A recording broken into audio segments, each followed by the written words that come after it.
नमस्कार, आप देख रहे हैं इंडिया डेली। मैं हूं आपके साथ कंचन जसवानी। स्वागत है आपका हमारे खास शो कोई सताए हमें बताए में। और हमारा आज का मुद्दा है सड़क पर छात्र बदला इतिहास। नेपाल, जहां सोशल मीडिया बैन और बेरोजगारी के खिलाफ छात्रों का आंदोलन उठा, अब एक बड़े राजनीतिक संकट का रूप ले चुका है। काठमांडू से लेकर छोटे शहरों तक सड़कों पर प्रदर्शनकारियों का सैलाब नजर आ रहा है। नतीजा, पुलिस की लाठी, आंसू गैस और गोलियों के बीच कई जिंदगियां खत्म हो गई हैं। सेना तक तैनात करनी पड़ी है। अब सवाल है कि क्या यह आंदोलन नेपाल की राजनीति का नया इतिहास लिख देगा। लेकिन यह पहली बार नहीं है जब छात्र सड़कों पर उतरे हैं और इतिहास बदल रहे हों। दुनिया की कई बड़ी क्रांतियों की चिंगारी अक्सर कॉलेज, कैंपस और यूनिवर्सिटी से ही निकली है। 1989 चीन का तियानमेन स्क्वायर, लाखों छात्र लोकतंत्र और आजादी की मांग को लेकर सड़कों पर उतरे थे। दुनिया ने इसे देखा भी है। टैंकों के सामने खड़ा अकेला नौजवान, ये तस्वीर लोकतंत्र की लड़ाई का प्रतीक बन गई है। 1976 दक्षिण अफ्रीका, अपार्थेड के खिलाफ बच्चों और छात्रों ने मोर्चा संभाला था। सोवेटो में पुलिस की गोलियों में सैकड़ों लोग मारे गए थे, लेकिन उसी खून से आजादी की नई इबारत लिखी गई थी।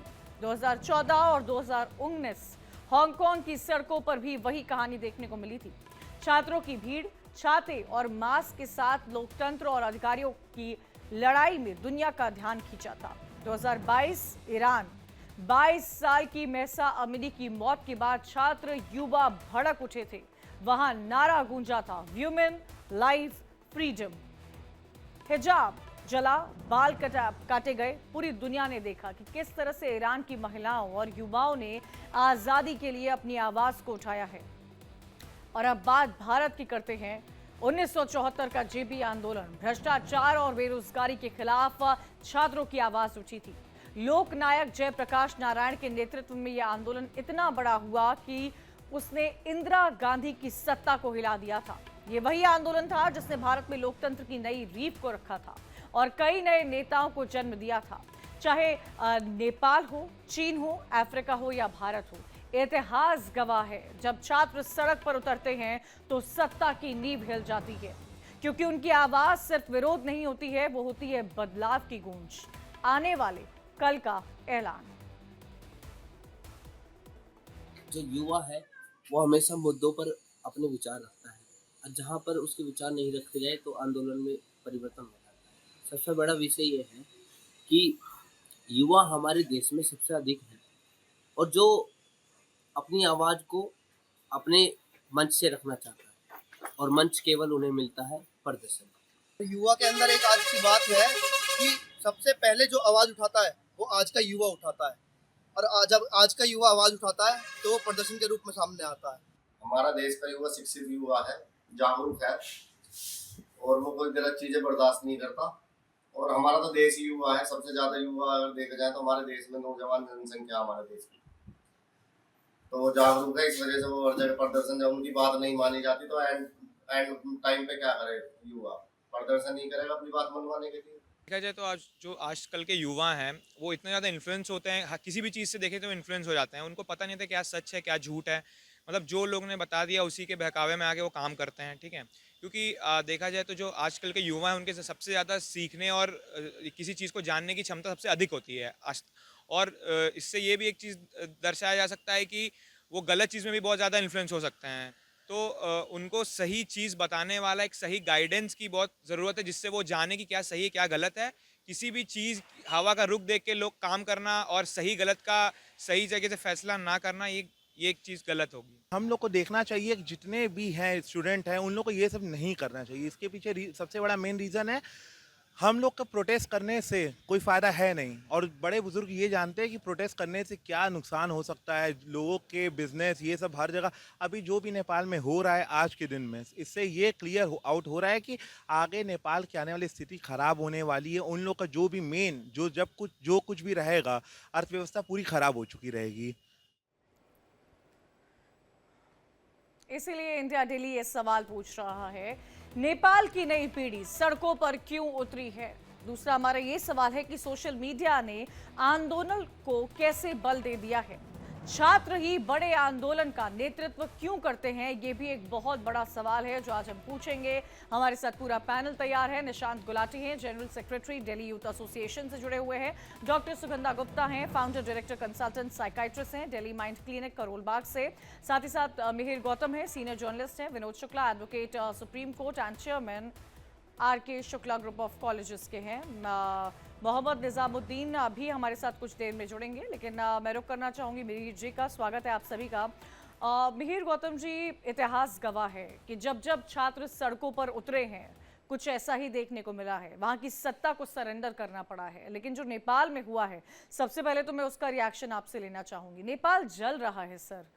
नेपाल के होटल्स, नेपाल के पैलेसेस, नेपाल के म्यूजियम, नेपाल के मंत्रियों के घर, नेपाल के फॉर्मर प्राइम मिनिस्टर के घर, उनकी पत्नियों के साथ जो व्यवहार किया गया, जो तस्वीरें सामने आ रही हैं, वो डरा दे रही हैं। मिहिर गौतम जी, देखिए, एक चीज हमें समझना होगा यहाँ पर जो बहुत जरूरी है कि जब छात्र आंदोलन की बात अगर होती है तो जिस दिन तक वो अहिंसात्मक है, जिस दिन तक उसमें हिंसा नहीं है, उस दिन तक वो आंदोलन जो है सफल है। जिस दिन से हिंसा शुरू हो गया उसमें वो आंदोलन उस दिन से कमजोर पड़ता जाता है। आपने तियानमेन स्क्वायर की एक तस्वीर दिखाई थी अभी, एक आदमी एक तोप के आगे आके खड़ा हो गया। आप सोचिए वो तस्वीर कब की है, और आज भी अगर जिक्र होता है किसी आंदोलन का तो वो तस्वीर सामने कर देते हैं और कहते हैं वो तस्वीर लाखों हजारों जो लोग जला रहे हैं नेपाल में, उससे ज्यादा पावरफुल वो तस्वीर है। नेपाल का आंदोलन बहुत सफल हो सकता था अगर ये छात्र अहिंसात्मक तरीके से इसको आगे ले जाते। आप अपने देश में चीजों को जला रहे हैं, लूट रहे हैं। सुपरमार्केट में लूट हुई है, वो लूट मार मचा हुआ है पूरे देश में। इससे पहले हम लोगों मिहिर जी, एक और बात यहाँ समझाइएगा। हालांकि इसके आंकड़े तो बहुत समय बाद आएंगे या शायद आएंगे भी नहीं। जिस इकोनॉमी, जिस अर्थव्यवस्था की लड़ाई एक रीजन रहा नेपाल के युवाओं में, नेपाल के जेंजी में, आज इतने भारी नुकसान के बाद कितनी चीजों का घाटा हुआ होगा। मिहिर गौतम जी, क्या लोग ये नहीं समझ पाते हैं? बिल्डिंग्स की बिल्डिंग्स जला दी गई हैं, लोग मारे जा रहे हैं। वहां पर एक तस्वीर सामने आई है जहां नेपाल के थर्ड रिचेस्ट बिजनेस टाइकून के घर को आग के हवाले कर दिया गया। पूरी लूट ली गई उनकी चीजें। लेकिन क्या मतलब ये कहां फेल हो रही है? क्या गवर्नमेंट फेल हो रही है? क्या एक लूप है जो कवर अप नहीं किया जा सकता है? पूरा नेपाल जल रहा है आज। एक समस्या नेपाल में रही है, बेरोजगारी बहुत ज्यादा है वहां। ये एक बड़ी समस्या थी और लोगों में गुस्सा था। ये सही बात है कि जो लोग सत्ता पर काबिज रहे नेपाल में, उन लोगों ने लगातार से जो भी संसाधन रहे उनका दोहन जमकर किया है नेपाल में, इसमें कोई इनकार नहीं है। उनके बच्चे विदेशों में अच्छी लाइफस्टाइल की जिंदगी जी रहे थे, तो ये तमाम तस्वीरें सोशल मीडिया पे लगातार चल रही थी नेपाल में और युवाओं में एक गुस्सा था वहां पर।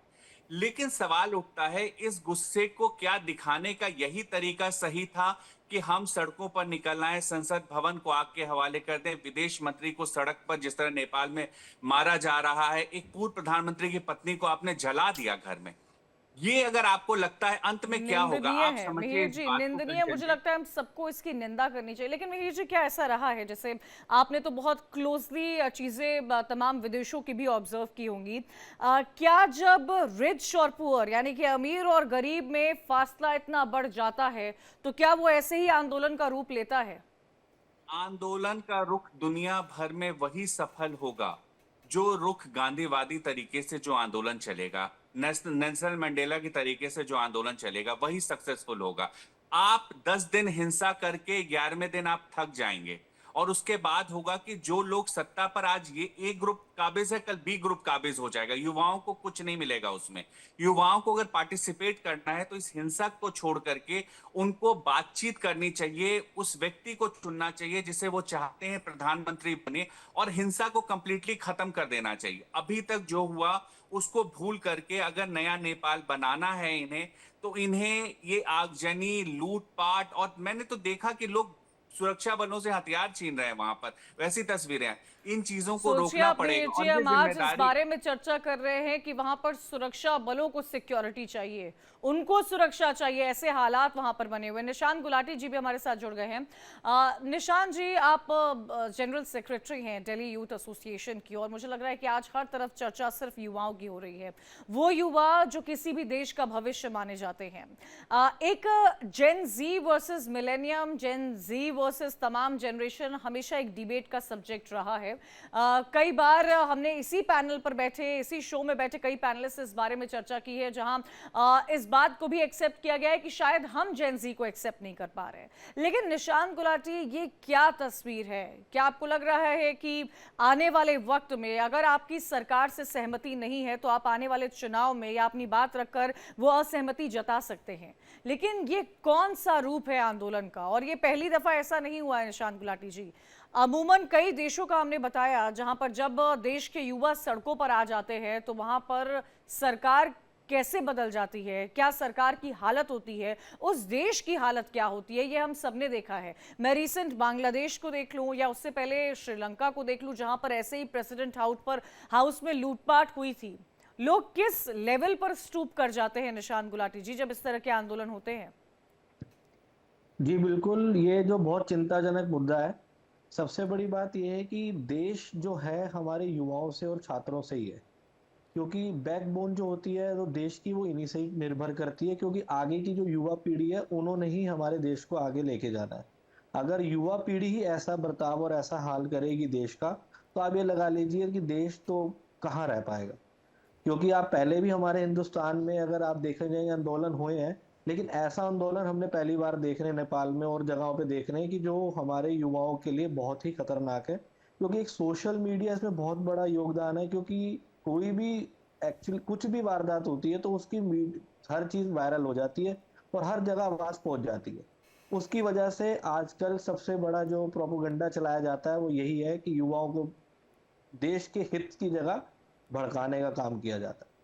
तो मेरा हमेशा यही, हमारे जो दिल्ली यूथ एसोसिएशन जो हम लोग जुड़े हुए हैं हमारे साथ, हम यही काम करते हैं युवाओं को कि हमारे साथ गांधीवादी उस पर काम करना, आंदोलन करना जरूरी है, लेकिन आंदोलन वो होना चाहिए जिसमें देश हित जुड़ा हो।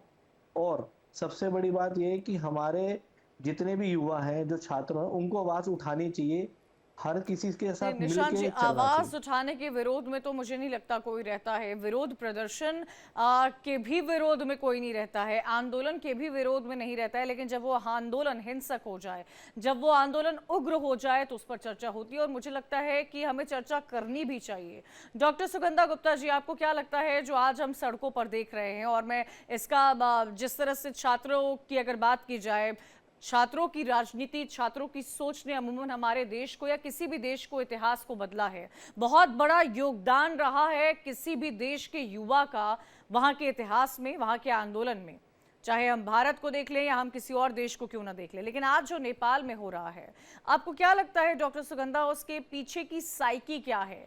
क्या एक सोशल मीडिया जो एक डिजिटल रिवॉल्यूशन था, चर्चा तो डिजिटली ही हुई थी कि प्रोटेस्ट करेंगे, ऐसा करेंगे, जब वो डिजिटल रिवॉल्यूशन सड़कों पर आ जाता है और ऐसी तबाही देखने को मिलती है, कितना कुछ नेपाल ने खोया होगा, कितना कुछ हम उसकी कल्पना नहीं कर सकते, क्योंकि हम सिर्फ तस्वीरें दिखा रहे हैं वहां से कि कहीं पर संसद को जलाया जा रहा है, कहीं होटल को जलाया जा रहा है, कहीं ऑफिसेज जलाए जा रहे हैं, बिल्डिंग्स जलाई जा रही है, मंत्रियों को मारा जा रहा है, हेलीकॉप्टर से वहां के ब्यूरोक्रेसी, डिप्लोमेसी सब वहां से भागते हुए नजर आ रहे हैं। तमाम देश लगे हुए हैं कि नेपाल से अपने लोगों को कैसे वापस सुरक्षित लाया जाए। लेकिन what is the psyche of this Gen Z जो हम क्रैक ही नहीं कर पा रहे हैं? जी, देखिए, सबसे पहले तो आपने सही कहा कि यदि कहीं आंदोलन होना है या बदलाव आना है तो वो युवाओं से ही शुरू होता है। इसके कई कारण हैं। देखिए, सबसे पहले तो जो युवा होते हैं उन्हें एक विश्वास होता है कि वो बदलाव लाने के लिए इच्छुक भी हैं, केपेबल भी हैं। नंबर 2, उनमें जज्बा होता है लड़ने का, खड़े होने का, थोड़े समय भी होता है, थोड़ी एनर्जी होती है, ऊर्जा होती है कि वो आगे आए। सही गलत को लेकर के, मोरालिटी को लेकर के थोड़े से जकड़े हुए विचार होते हैं जिनके प्रति वो चलते हैं और आखिर में जाकर के विश्वास रखते हैं कि बदलाव लाया जा सकता है। हमने बहुत सारी ऐसी मूवमेंट्स देखी हैं, चाहे वो आप ये तियानमेन स्क्वायर की पिक्चर्स दिखा रहे हैं बीच में, हमने ब्लैक लाइव्स मैटर देखा है, हमने अपरथीर मूवमेंट देखी है, तो जहां भी हमने देखा युवाओं ने ही पहला कदम उठाया। यहाँ पर भी नेपाल में शायद जो शुरू हुआ उसका मकसद ये नहीं था जेंजी द्वारा भी कि इस तरीके का वायलेंट, इस तरीके का घातक किस्म का प्रदर्शन हो। शुरुआत ठीक ठाक तरीके से हुई, परंतु आगे बढ़ते बढ़ते शायद या तो उसमें कुछ राजनीतिक तत्व जुड़ गए, कुछ पॉलिटिकल इन्वॉल्वमेंट ऐसी हो गई कि वो हाथ से बाहर निकल गई, कुछ असामाजिक तत्व शायद जुड़ गए। नहीं तो ऐसा लगता नहीं है कि उनके कोई इस प्रकार की इच्छा थी कि वो इस चीज में इतना वायलेंट हो, इतना नुकसान पहुंचाए, क्योंकि आखिर बदलाव तो अपने ही देश के लिए चाह रहे हैं। ठीक बात है, तो अपने ही देश को अगर वो खत्म कर देंगे तो बदलाव लाके करेंगे क्या? तो मुझे लगता है इसीलिए कुछ इसीलिए बाहरी डॉक्टर सुगंधा, फोर्सेस, इसीलिए हम राजनीतिक चर्चा करें। तत्व। मिहिर जी, एक बात यहाँ पर इस पर लाइट थोड़ा थ्रो कीजिएगा। मेरा सवाल आपसे ये है कि क्या युवाओं का प्रदर्शन और जेन जी का प्रदर्शन हम एक कह सकते हैं? क्योंकि मुझे तो बहुत फर्क दिख रहा है। मुझे जो नेपाल की आज सिचुएशन हुई है और जहां पर युवा प्रदर्शन कर रहे थे पहले का, जैसे हमने जिक्र किया, उसमें और आज के इस ये हादसे से कम नहीं है डॉक्टर मिहिर, जो हुआ है यहाँ पर। ये नेपाल में इसको, मिहिर गौतम जी, हादसा बोलना चाहिए। लोगों का क्या हाल है, नेपाल की रॉयल फैमिलीज का क्या हाल हुआ है, वहाँ के रिच लोगों का क्या हाल हुआ है, ये हम सब देख रहे हैं। लोग अपना देश भागकर छोड़ने को मजबूर हुए हैं। तो क्या आपको लगता है कि ये जो जेन जी है ये ऐसे ही हैं, या इनसे डील करने का तरीका अलग है, या ये सरकार के साथ, ये अपने देश के साथ ऐसे डील करेंगे? मुझे नेपाल को लेकर के इतना जरूर लगता है कि इसके बीच में कुछ और तत्व वहां घुसे हैं। ऐसा नहीं है नेपाल में पहली बार आंदोलन हो रहा है, एक बार पहले भी हो चुका है जब माओवादियों का आंदोलन चल रहा था और राजतंत्र खत्म हुआ था और वहां पर लोकतंत्र आया था। उस टाइम भी बहुत आंदोलन था, वहां पर बहुत कुछ हुआ था। इसमें सबसे बड़ा योगदान ये रहा जो सोशल मीडिया बैन हुआ। अब आप समझिए कि ये जो जनरेशन है ये एक्सेप्ट करने को तैयार नहीं है कि ये सोशल मीडिया जो है इस पर रोक लगे, और इसके साथ करप्शन एक मुद्दा जुड़ा जिसको लेकर के बाहर आ गए। हालांकि सरकार को वापस लेना पड़ा और सोशल मीडिया बैन वहां खत्म कर दिया गया बाद में, लेकिन तब तक चीजें हाथ से बाहर हो गई। और अब ये लग रहा है कि इन्हें ये लगता है कि जो लोग भी सत्ता पर काबिज रहे हैं उनके बारे में उन लोगों ने नेपाल के लिए कुछ नहीं किया। लेकिन ये कहीं ऐसा होता नहीं है कि जो लोग सत्ता पर हो वो कुछ भी नहीं करें देश के लिए। ये एक परसेप्शन हो सकता है वहां के लोगों का भी। बट अभी जो सबसे जरूरी है, मैं फिर कहता हूं कि वहां जो लोग हैं वो लोग इस हिंसा को पहले रोकें और उसके बाद में बात करके जो भी नई सरकार वो चाहते हैं वहां आए। क्योंकि हालात ये हो गए कि दूसरे देशों के नागरिक भी वहां फंसे हुए हैं, वो नहीं वहां से बाहर आ पा रहे हैं। कौन देश चला रहा है यही तय नहीं हो रहा है आज के दिन में। और जबकि आज तीसरा दिन है, ये तमाम जो सब कुछ चल रहा है इसका तीसरा दिन है, तो अब कम से कम ये चीजें खत्म हो और एक सामने में एक निर्णय ये आए कि हाँ साहब ये आदमी देश का नेतृत्व करेगा या इसके हाथ में दे दिया जाएगा। जी, ये भी और उसके बाद में बताइएगा, शांति छात्र ही क्यों आंदोलन का नेतृत्व करते हैं? और ऐसा हर जगह देखा गया है ये कि नेचुरल है, युवा ही करेंगे नेतृत्व, क्योंकि युवा जो है उनके अंदर ही वो शक्ति है जो किसी भी देश में आगे के लिए आप उम्मीद नहीं कर सकते। भले आंदोलन का चेहरा कोई 70 साल 80 साल का व्यक्ति हो, कहीं पर भी ये हो सकता है, लेकिन उस आंदोलन में शामिल ज्यादातर लोग जो होंगे युवा होंगे। लेकिन वो आंदोलन तभी तक सही है जब तक वो अनुशासित है। जिस दिन उस आंदोलन से अनुशासन खत्म हो जाएगा उस दिन वो आंदोलन नहीं भीड़ तंत्र बन जाएगा। और भीड़ तंत्र से आप एक्सपेक्ट नहीं कर सकते हैं कि वो अगले क्षण में क्या करने जा रहा है। वो किसको घर में जला देगा, किसकी हत्या कर देगा, वो क्या करेगा किसी को नहीं पता है। तो भीड़ तंत्र बनने से रोकने की जिम्मेदारी उन लोगों की है नेपाल में जिन लोगों ने इन युवाओं को बाहर निकलने के लिए प्रोत्साहित किया या उन्हें कहा कि आप बाहर निकलिए आवाज बंद करके। कुछ लोग जरूर होंगे जो आंदोलन के पीछे चेहरा होंगे। ऐसा नहीं हो सकता है कि बिना किसी के कहे हुए इतने सारे लोग खुद ब खुद सड़कों पे आ जाएंगे। लेकिन निशांत गुलाटी जी, क्या सोशल मीडिया बैन जो 4 तारीख को नेपाल में हुआ था, क्या सोशल मीडिया आज की तारीख में इतना बड़ा मुद्दा बन चुका है? हालांकि बाद में तो नेपाल की अगर बात की जाए तो सोशल मीडिया के साथ साथ nepo kids, employment, poverty, differences, corruption, ये सारी चीज़ें आ गई थी। लेकिन निशांत गुलाटी जी, मैं आपसे ये समझना चाहती हूँ कि क्या आज देश के युवा के लिए, किसी भी irrespective of any nation, social media इतना बड़ा सब्जेक्ट है? जी बिल्कुल, क्योंकि सोशल मीडिया के बहुत सारे पहलू हैं, अच्छे और बुरे। तो आज हर बंदा, आपने देखा होगा कि सोशल मीडिया, ऐसा कोई भी फ़ोन किसी ऐसे छोटे बच्चे से लेके बड़े तक जिसके पास फ़ोन, हर किसी के पास अवेलेबिलिटी है और हर कोई इंस्टाग्राम, ट्विटर और हर यूट्यूब सब देखते हैं। तो सोशल मीडिया का बहुत बड़ा प्लेटफ़ॉर्म है कि अगर हम उसको बंद कर दें, तो एक हिसाब से जैसे मतलब कहते हैं ना कि एक बीमारी लग जाती है कि हम बीमार पड़ गए, वो हाल है कि आप अचानक, हम ये जो उन्होंने स्टेप लिया कि हम सोशल मीडिया बिल्कुल बैन कर देंगे, वो स्टेप नहीं लेना चाहिए था। उसको धीरे-धीरे अलग तरीके से लागू करते जैसे और भी देशों ने कर रखा है। बिल्कुल, लेकिन बहुत डिफरेंस रहा अब जो कुछ नेपाल में हुआ। डॉक्टर सुगंधा गुप्ता, हम हांगकांग का भी जिक्र कर रहे हैं। हांगकांग में क्या हुआ था, हमने ईरान का भी जिक्र किया जहां आपने देखा था कि व्यूमेंस खास तौर पर किस तरह से वहां प्रदर्शन कर रही थी, किस लेवल का प्रोटेस्ट हुआ था ईरान जैसी कंट्री में। लेकिन प्रोटेस्ट हमने देखे हैं और आपको क्या लगता है डॉक्टर सुगंधा की जब प्रोटेस्ट होता है, जब एक के बाद ये बात दूसरे तक पहुंचती है और जब ये प्रोटेस्ट एक भीड़ में कन्वर्ट हो जाता है, तो हम अपने मायने खो बैठते हैं, हम वो मुद्दे खो बैठते हैं और उसके बाद वो पूरा का पूरा प्रोटेस्ट हिंसा में तब्दील हो जाता है।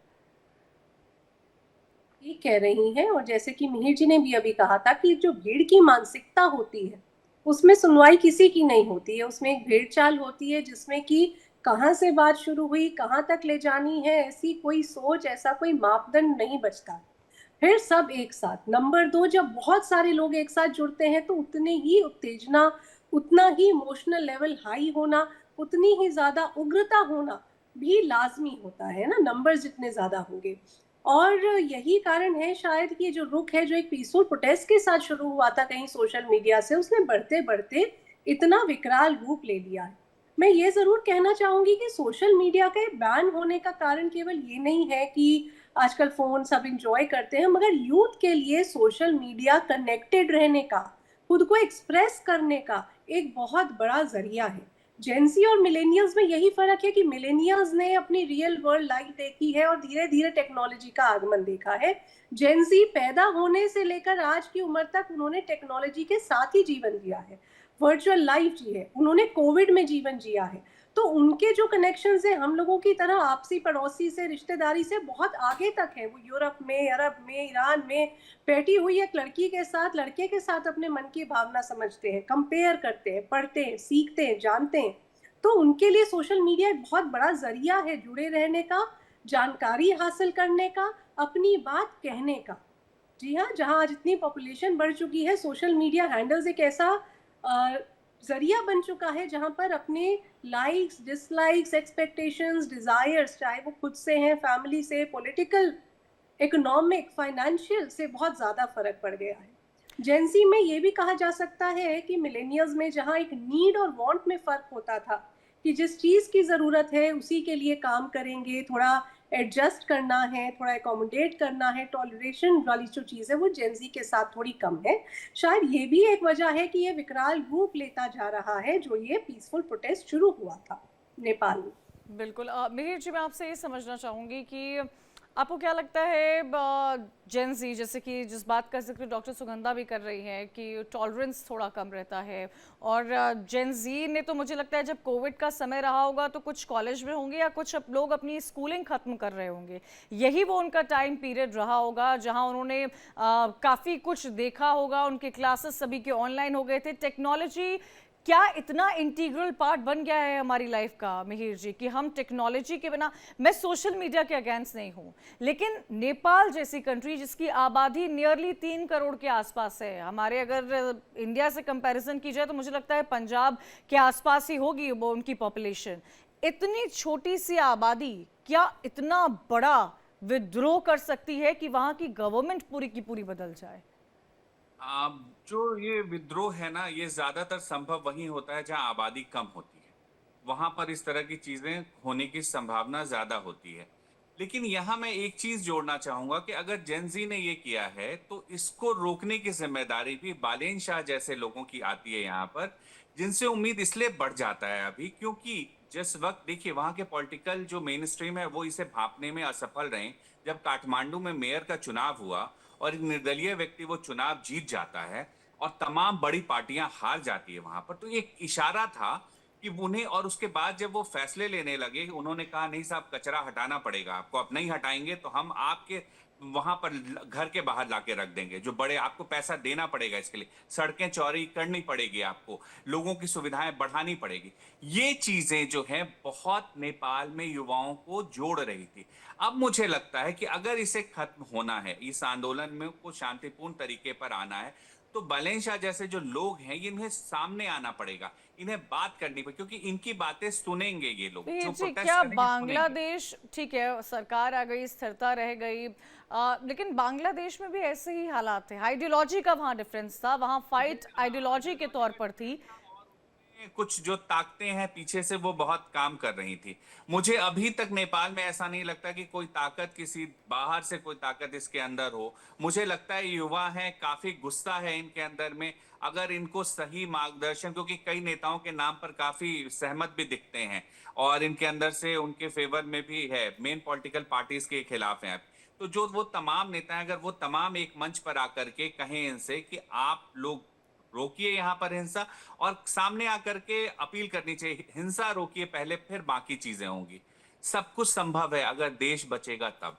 अगर वो देश ही बिल्कुल, जल जाएगा तो बिल्कुल। फिर कुछ भी नहीं कर पाएंगे ये। बिल्कुल। निजामुद्दीन साहब भी हमारे साथ जुड़ गए हैं, स्वागत है सर आपका। विनोद शुक्ला भी जुड़ गए हैं, स्वागत है आपका। निजामुद्दीन जी, छात्रों के आंदोलन पर चर्चा हो रही है, चर्चा इतिहास पर हो रही है, चर्चा जेन जी पर हो रही है, चर्चा नेपाल, बांग्लादेश, श्रीलंका पर हो रही है, चर्चा इस बात पर हो रही है कि क्या एक वर्ग, क्या समाज का एक वर्ग ऐसा आंदोलन ले सकता है जो इतना उग्र हो जाए, जिसकी किसी ने कल्पना नहीं हुई थी। क्या आपको लगता है निजामुद्दीन जी, जो कुछ नेपाल में हुआ, इस चीज़ को कोई भाप ही नहीं पा रहा होगा? कभी भी ओली ने ये सोचा ही नहीं होगा कि सोशल मीडिया बैन करना वो तमाम चीज़ें इकट्ठा कर देगा जिसका गुस्सा वहाँ के युवाओं में, वहाँ की जेनजी में था। संजन, एक बड़ी इंपॉर्टेंट बात अभी आई है कि ये जो आंदोलन है इसके पीछे कोई शक्ति नहीं। तो देखिए, दो चीजें हैं, कहीं ना कहीं एक फॉरेन पॉलिसी के तहत भी कई सारी चीजें होती हैं जिसका रूप जो सामने आता है वो हमें दिखाई देता है। लेकिन एक बड़ी इंपॉर्टेंट चीज आपको बताऊं, मैं पिछले साल करीब 3 बार नेपाल गया और मैंने वहां पे छोटे छोटे आंदोलन देखे, तो मुझे ऐसा एहसास हो रहा था कि ये युवाओं का ये जो छोटा छोटा आंदोलन है, ये निश्चित रूप से आने वाले समय में एक बड़ा आंदोलन बनेगा और वो आंदोलन वहां के सरकार के लिए मुश्किल पैदा करेगा। अब ये अलग बात है कि आप क्या कहते हैं, सोशल मीडिया पे जो रोक लगाई गई, इसको लेके वो आंदोलन उग्र हो गया, ये एक अलग बात है। लेकिन कहीं ना कहीं अलग अलग मुद्दों पे ये आंदोलन चल रहे थे। मैं खुद इस बात को देख के आया, पिछले साल 3 बार मैं वहां गया। दूसरी चीज मैं यहाँ से एक बात कंचन कहना चाहूंगा कि देखिए, मैं आपको फोरकास्ट कर रहा हूं, एक आंदोलन और होने वाला है। बांग्लादेश का आपने जिक्र किया, आपने श्रीलंका का जिक्र किया, आपने नेपाल का जिक्र किया। आप ये देख लीजिए, यही आंदोलन जो है हमारे पड़ोसी देश पाकिस्तान में भी होने वाला है, कि वहां की जनता भी सरकार के खिलाफ है कहीं ना कहीं, और निश्चित रूप से एक बड़ा आंदोलन वहां भी होने वाला है। तो मैं समझता हूं कि वो सरकारें कहीं की भी हों, वो जनता की जो भावनाएं हैं, जनता की जो एक्सपेक्टेशन है सरकार से। अच्छा निजामुद्दीन जी, जैसे कि आपने बोला पाकिस्तान में भी होने वाला है, हम नेपाल की खबरों से बाहर आए नहीं थे कि फ्रांस में भी ऐसी तस्वीर देखने को मिल रही है। पेरिस जैसी जगह पर लोग एकदम सरकार के खिलाफ है, गवर्नेंस के खिलाफ ये आंदोलन करने का जो तरीका है, ये कोई मैं ये नहीं कहूंगी कि ये बहुत नया तरीका है, ये पुराना है। गवर्नेंस के खिलाफ, पॉलिसीज के खिलाफ अमूमन हमने देखा है। लेकिन तकलीफ तब होती है निजामुद्दीन जी, जब लॉस ऑफ लाइफ होता है, लॉस ऑफ प्रॉपर्टी होता है, लॉस ऑफ इकोनॉमी होता है, लोगों को अपना खुद का देश छोड़कर भागना पड़ता है। आप सोचिए, नेपाल रिसेंट की अगर हम बात कर ले, Sri Lanka, Bangladesh, Nepal, Iran for that matter, कुछ साल पहले भी वहां ईरान में भी हुआ था, और अब फ्रांस। आप पाकिस्तान का भी जिक्र कर रहे हैं, पाकिस्तान की बलूच का क्या हाल है ये हम लगातार देख ही रहे हैं। लेकिन इन सब के बीच में पूरे देश में इस तरह की चीजें देखने को मिल रही है, अलग अलग फ्रंट पर। देखिए, इसका कारण देखिए कंचन, एक बहुत अहम है कि जब सरकार जनता की भावनाओं को, उनकी एक्सपेक्टेशन को पूरा नहीं करती है, तो निश्चित रूप से जो है आंदोलन जो है जन्म लेते हैं। कहीं ना कहीं लोगों की जो एक सोच होती है, जो एक एक्सपेक्टेशन होती है, उसमें सरकार अपनी मनमर्जी को लेके काम करती है, तो वो जनता कहीं ना कहीं अंदर से यूनाइट होती रहती है छोटे छोटे आंदोलन के तौर पे, और एक समय ऐसा आता है कि जब उसको कहीं ना कहीं से कोई एक बड़ा समर्थन मिलता है, तो ये बड़े क्या कहते हैं, एक समझ लीजिए कि ये आंदोलन के रूप में जो है हमारे सामने आता है, जिसे हम ये कहते हैं कि कहीं ना कहीं ये जो है ये नौजवानों का आंदोलन है, ये बुजुर्गों का आंदोलन है, ये भ्रष्टाचार के खिलाफ आंदोलन है, तो ये फला चीज के खिलाफ आंदोलन है। एक्चुअली ये आंदोलन जो है ये किसी वर्ग विशेष या किसी एक युवा वर्ग की तरफ से नहीं है। सच्चाई ये है कि कहीं ना कहीं इसके पीछे जो हमारे नौजवान हैं वो तो हैं ही, हमारे जो युवा हैं वो तो हैं ही, लेकिन कहीं ना कहीं इस पे वो लोग भी शामिल हैं जो एक अच्छी सोच रखते हैं और एक अच्छी उम्र के लोग हैं। तो मैं समझता हूँ कि कहीं ना कहीं पीछे से भी इनको समर्थन मिला है, तब जाके ये इतना बड़ा जो है आंदोलन जो है ये इतना उग्र हुआ है। विनोद शुक्ला जी, आपको क्या लगता है कि जो आज दुनिया भर में युवाओं में अशांति दिख रही है, क्या इन तमाम देशों की सरकार युवा के साथ एक साथ नहीं चल पा रही है? क्या ये एक पैटर्न या मैं कहूँ फैशन बन गया है आंदोलन करने का, जो हमें पिछले कई समय से देखने को मिल रहा है? क्या अपनी बात पर या सरकार की बात पर असहमति जताना, इस रूप को अगर वो अख्तियार कर लेता है तो ये कितना जायज होता है? कंचन जी, मैं बताना चाहूँगा, जो नेपाल में अभी देखने को मिला 48 घंटे में, इसका सबसे बड़ा कारण करप्शन और अनएम्प्लॉयमेंट है।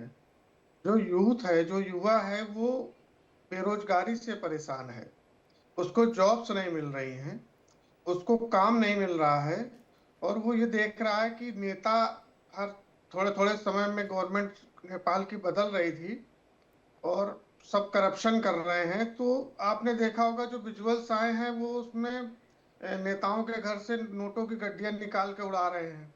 मतलब उनका आक्रोश ये है कि आखिर ये इससे तो राजतंत्र अच्छा था, जो ये लोकतंत्र में जल्दी जल्दी सरकारें बदल रही हैं, लोग करप्शन कर रहे हैं। और सबसे ज्यादा अचानक से गुस्सा फूटा ये जो फेसबुक और सोशल मीडिया को बैन किया गया। आखिर वो एक उनको प्लेटफॉर्म मिला था कि वो अपनी बात कह पाते थे, अपनी भड़ास निकाल पाते थे। तो यही सेम पैटर्न दुनिया के जिस देश में भी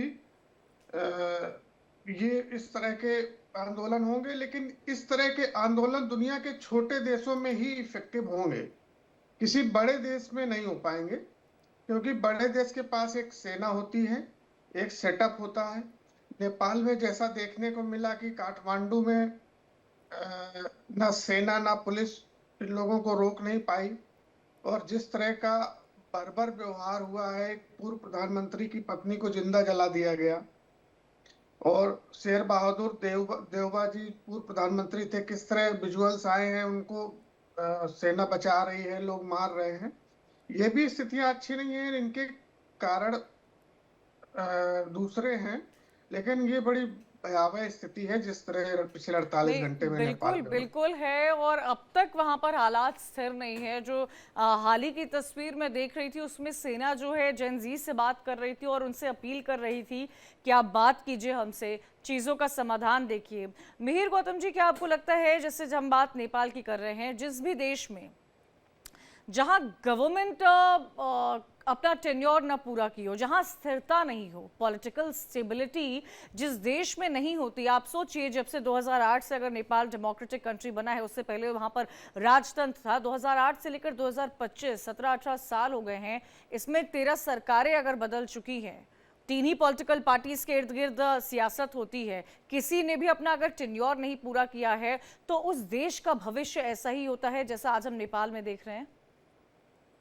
होना तो नहीं चाहिए, लेकिन देखिए दो चीजें इसमें देखनी होगी। अगर इतने सरकारें बदलती हैं तो आप समझिए हर सरकार के जाने के बाद एक पूरा खर्चा, वो प्रधानमंत्री, वो तमाम मंत्री, वो तमाम जो अधिकारी उनके साथ आए थे, उनको बाद में पेंशन या तमाम सुविधाएं देने में खर्च हो रहा है। अब आप समझिए अगर इतनी सरकारें बदल गई है तो यानी वीवीआईपी जो है नेपाल में वो बढ़ करके बहुत ज्यादा हो गए हैं। और एक तरह से काठमांडू जैसे शहर में ज्यादातर जगहों पर उनके पास ही सब कुछ है और उनका लाइफस्टाइल इतना शानदार है, जो देख करके जो आम नेपाल के लोग हैं उनको ये महसूस होता है कि उनके साथ अन्याय हो रहा है। लेकिन मैं फिर कहता हूं, इस अन्याय से निपटने का तरीका था, ये लड़के, ये युवा जो निकले थे, ये धरना देने बैठ जाते, एक भी पत्थर नहीं चलाते। मैं आपको बताता हूं, जो इम्पैक्ट आज दिख रहा है उससे ज्यादा इम्पैक्ट 3 दिन के अंदर में इस धरना प्रदर्शन का दिख जाता लेकिन पूरे नेपाल में। मिहिर जी, मेरा सवाल यही है, जैसे कि आप बोल रहे हैं नेपो किड्स बहुत बड़ी रीजन था। निजामुद्दीन जी, फैमिली हाँ, मेंबर्स भी जो बाकी फैमिली मेंबर्स भी हैं, वो भी एक लेविश, एक आदमी नहीं प्रधानमंत्री बन गया डेफिनेटली, या मतलब कि मुख्यमंत्री बन गया। एक सेक्शन ऑफ सोसाइटी, निजामुद्दीन जी, नेपाल में बहुत रिच था, बहुत एलीट था, वो अपनी लाइफस्टाइल जी रहा था। उसी सेक्शन ऑफ सोसाइटी से समाज के ज्यादातर लोग प्रभावित हो रहे थे। वो जब इनके रील्स, इनके शॉर्ट्स देखते थे निजामुद्दीन जी, तो उनको बुरा लगता था। उनको लगता था कि नेपाल में इतनी बेरोजगारी है, इतनी पॉवर्टी है, लेकिन एक तबका समाज का इतने अच्छे से कैसे रह रहा है। तो इस डिफरेंस को कम करने के लिए वहां पर इतनी सरकारों ने 13 साल जो 3 पार्टी के अलग अलग नेतृत्व किया है लोगों ने, उन्होंने क्या किया? ये डिफरेंस बढ़ता ही क्यों गया? रिच और पुअर में डिफरेंस हम कम क्यों नहीं कर पाए? मिडिल क्लास क्यों नहीं आ पाया? या तो कोई अमीर है या तो कोई गरीब है। What about the middle class? Average लोग कहां थे? कंचन जी, देखिए, एक बहुत महत्वपूर्ण चीज होती है, सरकारें जब आती हैं तो एक टेन्योर होता है कि 5 साल के लिए हमें काम करना है और उस 5 साल में हम अपनी पॉलिसी पे काम करेंगे। लेकिन होता क्या है कि जब सरकारें जल्दी जल्दी बदल जाती हैं तो जाहिर सी बात है, जो नई सरकार आती है वो पुरानी सरकार की जो उनकी जो पॉलिसीज होती हैं उनको रद्द कर देती हैं। तो अगर किसी सरकार ने युवाओं के लिए कोई एक अच्छा प्लान बनाया है, तो वो अगर 1-2 साल में सरकार बदलने के बाद वो खत्म हो जाता है, तो मैं समझता हूँ कि इन सब चीजों की वजह से भी जो पिछली सरकारों की उम्मीदें होती हैं कि हम युवाओं को रोजगार दे पाएंगे, हम कुछ अच्छा बेहतर काम कर पाएंगे, हम समाज के लिए कुछ और वेलफेयर का काम कर पाएंगे, तो इन सब चीजों में रुकावट पैदा होती है।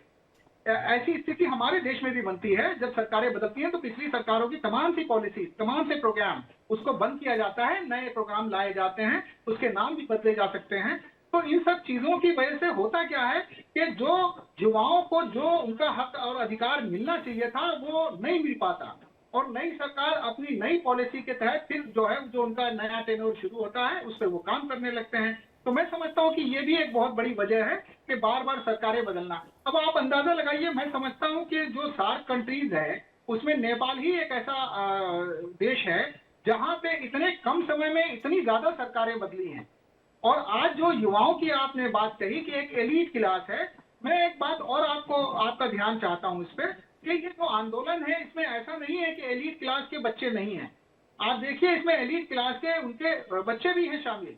ये युवाओं की तरफ से जो है रोजगार की बात को लेके जो है आंदोलन है, विकास को लेके आंदोलन है। कोई ऐसा नहीं है कि इसमें अगर हम बाइफरकेट कर दें कि ये जो है ये कमजोर तबके के जो छात्र हैं, युवा हैं, उनके तरफ से आंदोलन है। इसमें एलीट क्लास और जो पैसे वाले लोग हैं उनके बच्चे भी शामिल हैं। लेकिन तो मैं समझता हूं कि विनोद जी, डॉक्टर सुगंधा, मैं आपके पास आऊंगी, लेकिन विनोद जी एक बात समझाइएगा, अनएम्प्लॉयमेंट तो अमेरिका में भी कंसर्न है सर। वहाँ के भी आप युवा से अगर हम बात करेंगे, समझेंगे, तो वो भी कहेंगे कि अनएम्प्लॉयमेंट बहुत बड़ा कंसर्न है। सरकार आती है जाती है, जो बाइडन और डोनाल्ड ट्रंप अनएम्प्लॉयमेंट पे कुछ कर नहीं पा रहे हैं। तो हर देश में आप देखिएगा अनएम्प्लॉयमेंट एक है तो सर बड़ा मुद्दा, लेकिन एक बहुत बेसिक प्रॉब्लम बन चुका है। लेकिन जब वो अनएम्प्लॉयमेंट ऐसा रूप ले लेता है तो मुझे लगता है इस पर सरकार हो, इस पर उस देश के युवा क्यों ना हो, और उन देश के युवा को जो बॉडीज मॉनिटर करती है उन सबकी जिम्मेदारी बनती है। क्या अनएम्प्लॉयमेंट जो आज अमेरिका का भी बड़ा मुद्दा बना हुआ है, अनएम्प्लॉयमेंट की क्या ये तस्वीर होती है विनोद जी? नेपाल में जो ये घटना हुई पिछले 2 दिन में, इसमें एक बड़ा फैक्टर और भी है। जो शुरुआती आंदोलन के दौरान जो पुलिस ने गोलियां चलाई और उसमें 20 से ज्यादा लोग मारे गए। तो आज भी मैंने कई सारे चैनल्स में विजुअल्स देखे, इसमें लोग ये कह रहे हैं कि हमारे बच्चों को इन्होंने गोली मारी और हम भी बदला, खून का बदला खून से लेंगे। अगर पुलिस उस स्थिति को संभालती और गोलियां नहीं चलाती, ये बच्चे मारे नहीं जाते, तो शायद ये स्थिति नहीं होती, इतनी विकराल स्थिति नहीं होती। अनएम्प्लॉयमेंट तो अमेरिका में बहुत ज्यादा है और उनका जो डेट है वो $38 ट्रिलियन तक पहुंच गया है। $38 ट्रिलियन। और अमेरिका के अभी फेड रिजर्व की बैठक होने जा रही है, उसमें वो रेट कट करने जा रहे हैं फिर से अनएम्प्लॉयमेंट की वजह से। तो अमेरिका में तो बहुत अनएम्प्लॉयमेंट है, लेकिन ये परिस्थिति थोड़ी अलग है, डिफरेंट है। अमेरिका में ऐसा नहीं हो सकता है, बड़े किसी भी देश में नहीं हो सकता, भारत में नहीं हो सकता, चीन में नहीं हो सकता। ये छोटे देशों में हो सकता है, जैसे बांग्लादेश है, श्रीलंका है। यहाँ पे बड़ी सेनाएं नहीं है, यहाँ पे पुलिस फोर्स व्यवस्थित नहीं है, क्राउड मैनेजमेंट के इनके पास तरीके नहीं है और अरेंजमेंट्स नहीं है, इसलिए ये हुआ। और इस तरह का जो क्राइसिस अचानक से, अब आप यही समझिए कि नेपाल गवर्नमेंट का कितना बड़ा फेलियर है, उनका इंटेलिजेंस फेलियर है कि उन्हें ही 2 दिन पहले नहीं पता था कि प्रधानमंत्री ओली को इस तरह से भागना पड़ेगा। अगर वो नहीं भागते तो वो भी मारे जाते। तो ये किसी भी गवर्नमेंट के लिए, कितनी भी छोटी गवर्नमेंट हो, नेपाल भी इतना छोटा देश नहीं है कि उनका अपना इंटरनल इंटेलिजेंस सिस्टम नहीं काम होगा, लेकिन वो इस बात को भांप नहीं पाया कि 2 दिन में लोग इतना ज्यादा गुस्से में आ जाएंगे और उसको पुलिस और आर्मी भी नहीं कंट्रोल कर पाएगी। तो ये परिस्थितियां छोटे देशों में बन जाती हैं, लेकिन बड़े देशों से इसकी तुलना नहीं कर सकते। डॉक्टर सुगंधा, क्या आपको लगता है कि आज के दौर में जो पैटर्न बदल गया है, विरोध का, प्रोटेस्ट का बदलाव हुआ है, बहुत बदलाव हुआ है, कई जगह तो डिजिटल प्रोटेस्ट हमें देखने को मिलते हैं, तरह तरह की चीज़ें, ये आज के जेनजी कहें या युवा कहें, वो पहले तो डिजिटली ही कनेक्ट होते हैं और डिजिटल रिवॉल्यूशन का हम जिक्र तो करते हैं, लेकिन क्या आपको लगता है डॉक्टर सुगंधा कि कहीं ना कहीं सोशल मीडिया बहुत बड़ा फैक्टर बना है उन नेगेटिव एस्पेक्ट्स को ज़्यादा तवज्जो देने में? जी, देखिए, इसमें तो कोई दो राय नहीं है कि सोशल मीडिया देखा जाए तो एकदम तीव्रता से कोई भी खबर हो, कोई भी वाक्य हो, कोई भी भावना हो, तुरंत चारों दिशाओं में फैला देता है। पहले यदि कोई आंदोलन होता होगा या युवाओं में बातचीत होती होगी तो एक छोटे स्तर से कॉलेज से फिर थोड़ा बाहर, फिर शहर, धीरे एक रुख लेता होगा। परंतु सोशल मीडिया के होने से ये बहुत ही स्पीडीली हो जाता है, बहुत ही तीव्रता से, बहुत लार्ज स्केल पे हो जाता है। छोटी सी ही समय के अंदर बहुत दूर तक आवाज पहुंचाई जा सकती है। अब वो नेगेटिव एस्पेक्ट्स के लिए भी यूज हो सकता है, पॉजिटिव के लिए भी। मैं सिर्फ सोशल मीडिया को नेगेटिव तो नहीं कहना चाहूंगी, परंतु हाँ, जिस तरीके से यहाँ पे इवेंट्स अनफोल्ड हुए हैं, जिस तरीके से चीजें आगे दिखाई दे रही हैं, वो बहुत ही दुखद रूप ले रही हैं। और उम्मीद ये है कि ये जल्दी से जल्दी शांत हो, चाहे कुछ भी वजह रही हो, चाहे राजनीतिक है, सामाजिक तत्व है, सोशल मीडिया है, या कह दीजिए इतने सालों से जो दबी हुई क्या कहते हैं डिसएग्रीमेंट थी, या जो संतुष्टि नहीं थी, या भेदभाव को लेकर के दुर्भावना थी, शायद अब उसको जब आवाज निकली है तो एक बहुत ही बड़े रूप में निकली है, जो कि जैसा सबने कहा छोटा देश है तो उसको पकड़ नहीं पा रही है वहां की फौज हो या पॉलिटिकल पावर्स हो, तो उसने रुख जो है वो थोड़ा सा खराब ले लिया है। सोशल मीडिया ने इसको फैलाने में जरूर एक इस समय पर नेगेटिव रोल प्ले किया है। निशान जी, क्या आपके यहाँ पर युवाओं में ये बातें होती हैं, या ये कहा जाए, या मैं आपसे ये समझना चाहूँगी, क्या देश का युवा, इट्स नॉट अबाउट इंडिया, पूरे विश्व की मैं बात कर रही हूँ, वो सोशल मीडिया को समझ नहीं पा रहा है, वो सोशल मीडिया के डिसएडवांटेजेस को ज़्यादा क्लोजली ऑब्जर्व कर रहा है और ज़्यादा उन्हें इम्बाइब कर रहा है कंपैरेटिव टू द बेनिफिट्स, जो सोशल मीडिया से लोगों को बेनिफिट्स होते हैं, उनको शायद वो युवा भाप नहीं पा रहा है। निशान जी, अनम्यूट कर लीजिएगा प्लीज। हेलो जी, हेलो, बोलिए। हाँ जी।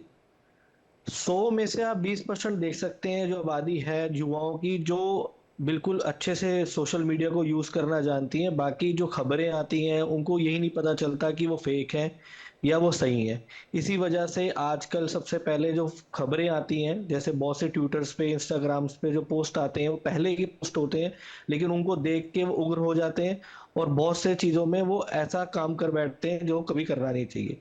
और ये बहुत छोटा सा देश है नेपाल, जो उन्होंने ऐसा हुआ वहाँ पे, बट हमें ये चीज़ हमारे अपने देश के लिए भी हमें चिंताजनक बनाती है कि युवा जो है वो यहाँ पे भी है और हर देश में है, कि ऐसा विकराल रूप हमारे देश में कभी ऐसा हो ना कि ऐसा रूप हो सके, क्योंकि अनएम्प्लॉयमेंट, करप्शन हर देश में है। ऐसा नहीं है कि नेपाल में ही है, हर देश में है, लेकिन ये सोशल मीडिया ने जो वहाँ पे रुख किया है, वो दूसरे देशों को अभी से सबक सीखना चाहिए कि ऐसी विनोद चीज़ों जी, को आऊंगी बैन आपके करना पास। चाहिए। हाँ। हाँ जी। मिहिर जी, आपको क्या लगता है गोइंग फॉरवर्ड नेपाल का भविष्य क्या है सर? क्या वहाँ पर, क्योंकि अब तो नाम का भी ऐलान यहाँ पर किया जा रहा है कि कौन बन सकता है, इंटरिम पद किसको सौंपा जा सकता है, राजतंत्र की भी बात हो रही है, लोगों में ये भी है, जेनजी तो ये भी कहते हुए नजर आ रहे हैं कि इससे अच्छा तो हमारा मोनार्की सिस्टम था।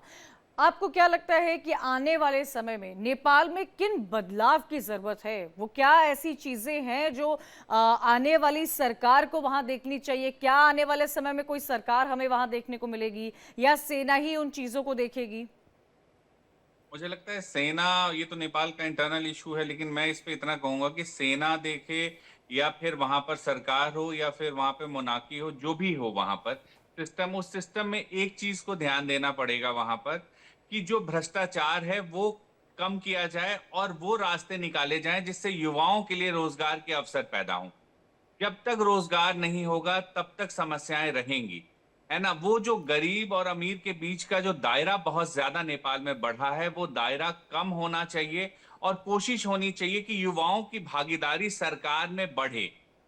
इस पर भी ध्यान देना होगा। आप नेपाल के प्रधानमंत्रियों को अगर देखेंगे तो ज्यादातर आपको दिखेंगे कि वो ऑलमोस्ट 60 प्लस ही ज्यादातर प्रधानमंत्री हैं। तो युवा नेतृत्व भी नेपाल में वो दिखे और वो युवा या तो सरकार में प्रधानमंत्री ना बने या कुछ और पद पे ना रहे, लेकिन वो कम से कम सेक्रेटेरिएट में, मंत्रिमंडल मतलब में वो उससे युवा दिखे। सेक्रेटेरिएट में वो जगह मिलनी चाहिए ताकि वहां के युवा जो है जगह भी मिले इन्फ्लुएंस कर और सके। युवाओं से बात हो कि किस तरह से बदलाव लाया जा सकता है, क्या रास्ते हैं। वो संवाद जो है ना, देखिए वो संवाद सामने दिखे। मैं बार बार काठमांडू के जो मेयर है उनका जिक्र इसलिए कर रहा हूं। उन्होंने क्या किया कि उन्होंने काठमांडू में जो मेयर का जो जितना काम होता था उन्होंने ऑनलाइन कर दिया कि सब देखो मीटिंग में क्या होता है। उसका इम्पैक्ट ये होगा कि लोग जुड़ने लगे उनसे कि अरे अच्छा, ये हमारे लिए ये योजना भी हो सकती है, मैं युवा हूं तो मैं ये भी हो सकता है, क्या हमारा सड़क भी बन सकता है, क्या हमारे यहाँ भी कचरा जो पड़ा हुआ है उसको हटाने के लिए वहां बात हो रही है। ये चीज लोगों को दिखना भी चाहिए सामने। नेपाल की हेडलाइंस अगले 2-3 महीने तक होनी चाहिए, जो भी सरकार आए वहां पर, कि युवाओं के लिए क्या काम हो रहा है। फ्रंट पेज के पहले खबर उन्हें बनानी पड़ेगी इसको, और वो काम नेचुरली वो दिखना चाहिए जमीन पर, तभी वो बदलाव दिखेगा और फिर नेपाल में इस तरह के हालात देखने को हमें विनोद जी, नहीं मिलेंगे। ये हमारे लिए ये चर्चा करना तो ज़रूर आसान रहता है कि किसी भी सरकार को क्या, मैं आऊँगी सर आपके पास भी विनोद जी, लेकिन जब भी हम किसी देश की बात करते हैं, उस देश की इकोनॉमी की बात करते हैं, उसकी प्रॉस्पेरिटी की बात करते हैं, उसके कल्चर की, उसकी विविधता की बात करते हैं, तो मुझे लगता है जो भी सरकार आती है, जिस भी सरकार को चुना जाता है, वो अपने देश की जनता के हित में तो सोचती है, भले वो कर पाए या वो ना कर पाए। लेकिन विनोद जी, क्या आपको लगता है नेपाल में कम्युनिकेशन का, जैसे कि जिसका जिक्र मिहिर जी यहाँ पर कर रहे हैं कि संवाद नहीं था, और क्या आपको लगता है कि नेपाल में संवाद, इतना बड़ा गैप था वहाँ की सरकार और वहाँ के युवा में? क्या युवाओं को देखने के लिए वहाँ पर कोई बॉडी नहीं थी? और आने वाले वक्त में नेपाल के सामने तो अभी से ही कई ऐसी चुनौतियों की लिस्ट है जो तैयार खड़ी है। जी कंचन जी, मैं ये मानता हूं कि संवाद की कमी नहीं रही है, क्योंकि पहले सोशल मीडिया प्लेटफॉर्म चल रहे थे, वहां संवाद की कमी नहीं रही। वहां दिक्कत रही है कि युवा वहां का बहुत परेशान था। एक तो जो इन्होंने भारत के साथ स्थितियां थोड़ा खराब की, और नेपाल से एक अच्छी खासी संख्या में यूथ आर्मी में आ जाता था, तो हमारे यहाँ अग्निवीर योजना शुरू होने से वो यूथ नहीं आ पा रहा आर्मी में, उससे उनमें गुस्सा है। उनको जॉब्स नहीं मिल रहे हैं, वो परेशान हैं, उनको रोजगार नहीं मिल रहा। तो संवादहीनता नहीं थी वहां पे गवर्नमेंट ठीक से काम नहीं कर पा रही थी। और जो एक फैक्टर वहां पर शायद हम लोग अपने डिबेट में भूल रहे हैं, चाइना का जो नेपाल में इंटरफियर बढ़ गया है, जो गवर्नमेंट्स ने उन चाइना के साथ जो चीजें की हैं, तो उनसे भी दिक्कत हो रही है लोकल के लोगों को। तो यूथ तो एक तरह का इस आंदोलन का लीडर है, लेकिन आप जिस घर में 3 या 4 सदस्य हैं और इसके माता पिता हैं, तो कहीं ना कहीं गुस्सा उनको भी है कि हमारे बच्चों को रोजगार नहीं मिल रहा है, ये करेंगे क्या। ये बड़े हो रहे हैं, ये पैसे नहीं कमाएंगे तो ये अपना जीवन कैसे यापन करेंगे। तो इस आंदोलन में भूमिका उनकी भी है कि उन्होंने भी उनको इस आंदोलन में जाने से रोका नहीं कि बेटा तुम मत जाओ, वहां गोली भी चल सकती है, 20 लोग से ज्यादा लोग मारे भी गए। तो ये नहीं कह सकते कि ये पूरे नेपाली पब्लिक का आक्रोश है, निजामुद्दीन उसमें जी। सभी। हाँ, नहीं, वो तो साफ तौर पर दिख रहा है विनोद जी, अब सड़कों पर देख पा रहे हैं कि हर वर्ग के लोग इसमें शामिल हुए हैं। निजामुद्दीन जी, हम चर्चा तो बहुत करते हैं कि किसी भी देश की सरकार को जॉब क्रिएट करनी चाहिए, लेकिन आप देखिए भारत में आत्मनिर्भर भारत पर कितना जोर दिया गया है, और इस बात पर वोकल फॉर लोकल पर कितना जोर दिया गया है, एमएसएमई पर कितना जोर दिया गया है, एंटरप्रेन्योरशिप पर कितना जोर दिया गया है। एक गवर्नमेंट के लिए जॉब क्रिएशन इतना बड़ा चैलेंज क्यों रहता है? किसी भी देश की सरकार के लिए एक लिमिटेड ही जॉब आप, जैसे कि जिसका जिक्र मिहिर जी कर रहे थे, आप सेक्रेटेरिएट में दे सकते हैं, लिमिटेड ही मंत्री पद होंगे, लिमिटेड ही इंफ्रास्ट्रक्चर में या डिपार्टमेंट्स में आप लोगों को डाल सकते हैं। तो जॉब क्रिएशन तो हर देश की सरकार के पास चैलेंज होता है। क्या वो तरीके हैं जिससे जॉब क्रिएट की जा सकती है? और मुझे लगता है हमें इस बात पर भी जोर देना चाहिए कि जॉब क्रिएशन सिर्फ सरकारी जॉब नहीं होनी चाहिए। जॉब मतलब anybody who is having a source of income. हम किसी भी देश को सरकारी जॉब के आंकड़ों से क्यों मापते हैं? कंचन जी, एक बड़ी इंपॉर्टेंट चीज है सरकार की नीति और नियत, ये दो चीजें हैं। सरकार नीतियां अच्छी बनाती हैं, ऐसा नहीं है कि सरकार कभी भी कोई भी सरकार हो वो नहीं चाहती है कि हम अपने नवयुवकों को जो है, नौजवानों को जो है या छात्र आपके उनको हम रोजगार न दें, लेकिन बात आ जाती है उसको इम्प्लीमेंट करने की। तो जब वो चीज धरातल पे आती है तो जो करप्शन है वो उस चीज में बहुत बड़ी बाधा के रूप में आता है, और ड्यू टू करप्शन वो जो चीज जो नीति के तहत हमारे तक आती है वो नियत में तब्दील नहीं हो पाती है, वहां नियत में खोट आ जाता है, जिसकी वजह से जो रोजगार है उसकी जो संभावनाएं हैं वो बिल्कुल कम से कम हो जाती हैं, और फिर वो पता चलता है कि सरकार बदल जाती है। तो मैं समझता हूं कि भ्रष्टाचार भी एक बहुत बड़ा मुद्दा है। और रही आप नेपाल की अगर बात आप करें तो मैं आपको बताऊं कि नेपाल में निश्चित रूप से ये पूरा जो आंदोलन है ये पूरा बेस है आपके बेरोजगारी के ऊपर, क्योंकि वहाँ बेरोजगारी का जो स्तर है वो इतना ज्यादा है कि वहाँ के जो नौजवान हैं वो भारत में आ जाते हैं। कई बार तो मैं यहाँ आपके दिल्ली की बात करूं, मुझे दिल्ली में नेपाल के लोग मिलते हैं, नौजवान मिलते हैं, और वो ये कहते हैं कि वहाँ रोजगार नहीं है इसलिए हम यहाँ आ गए हैं। और मैं आपको निश्चित रूप से मैं एक बात बताता हूँ कि जिस एरिया में मैं रहता हूँ यहाँ पे 10,000 नेपाल के लोग रहते हैं ओखला एरिया में, और यहाँ पे वो आपको मैं बताऊं एक ग्रेजुएट लड़का मुझे मिला नेपाल का जो यहाँ पे चौकीदारी का काम करता है। तो जाहिर सी बात है कि जब एक ग्रेजुएट के लिए वहाँ पे रोजगार नहीं है और वो यहाँ भारत में आके जो है चौकीदारी का काम करता है, तो निश्चित रूप से जो बच्चे वहाँ पे हैं वो कहीं ना कहीं इस तरह के आंदोलनों से जुड़े और वो उसने जो है एक उग्र रूप ले लिया। तो मैं समझता हूँ कि भ्रष्टाचार पे भी लगाम लगाने की जरूरत है, और हमारी जो नीतियां हैं उसको नियत हमारे बहुत साफ नियत के साथ जो है इम्प्लीमेंट करने की भी आवश्यकता अच्छा है। मिहिर जी, नेपाल वैसे तो एक टूरिस्ट प्लेस है, वहाँ आप देखिए इतना बड़ा अर्थक्वेक आया था, कितनी सारी जिंदगियां तबाह हुई थी, बहुत loss of human life and property हुआ था, लेकिन उसके बाद भी नेपाल का टूरिज्म सेक्टर रिवाइव किया। लोग जाते हैं नेपाल, काठमांडू हो, पोखरा हो, घूमने जाते हैं। लेकिन मुझे लगता है मिहिर जी हमें एक बात और जोर देने की जरूरत है कि टूरिज्म आपकी जीडीपी का एक हिस्सा है। क्या आपको लगता है जो सरकार जहां की इकोनॉमी टूरिज्म पे बहुत ज्यादा निर्भर करती है वो वहां की गवर्नमेंट बाकी डिपार्टमेंट्स पर वो ध्यान नहीं रख पाती है? चाहे हॉस्पिटैलिटी हो, अगर टूरिज्म है तो हॉस्पिटैलिटी भी होगा, होटल सेक्टर्स भी होंगे, लेकिन हेल्थ का इंफ्रास्ट्रक्चर वैसा होना, एजुकेशन वैसा होना, यूनिवर्सिटीज वैसी होना, कई कोर्सेज ऐसे लाना जिससे लोग एम्प्लॉयमेंट पर फोकस कर सके, वहां के युवा को एम्पावर करना। क्या आपको नहीं लगता है कि ये सारी चीजों में कहीं ना कहीं नेपाल की जो भी गवर्नेंस रही हो उसमें चूक थी? हाँ, चूक थी इसीलिए क्योंकि देखिए गरीबी बहुत ज्यादा है, वो गरीबी खत्म आपको करना पड़ेगा। वो नेपाल में कम दिखा। सरकारें दरअसल जो भी आई ना, वो सरकारें यही तय करने में लग गई कि किनको हम अपना दोस्त माने। ये सबसे बड़ी समस्या। उन्होंने अपनी जो समस्या है उसको खत्म करने से ज्यादा उनका जोर अपनी विदेश नीति पे रहा, उसमें भी वो कई बार गलती करते चले गए। भारत इतना भरोसेमंद दोस्त नेपाल का कोई नहीं है पूरी दुनिया में। ये एक रियलिटी है, उनके मुश्किल परिस्थितियों में भारत उनके साथ खड़ा रहा है। भूकंप जब वहां आया या तमाम समय पे भारत ने हमेशा उनके साथ खड़ा रहा है। तो नेपाल को ये समझना चाहिए कि किस तरह से जो यूथ है उनके देश में, उनके लिए सिर्फ पर्यटन के क्षेत्र में ही नहीं, बाकी तमाम, जैसे आप जिक्र कर रही थी कि भारत में कई सारे एफर्ट्स हो रहे हैं, उस तरह के एफर्ट्स वहां भी हो सकते हैं। कोई मुश्किल नहीं, आप सीख तो सकते हैं, आपके पड़ोसी से ही आप सीखे, या खुद से अपनी नीति अगर आप उस तरह की बनाना चाहते हैं आप बनाइए, बिल्कुल सही बात है। आप खुद से बनाइए वैसी नीति, लेकिन आपको लोगों को काम देना हो। काम देने का मतलब, रोजगार का मतलब सिर्फ सरकारी नौकरी नहीं है।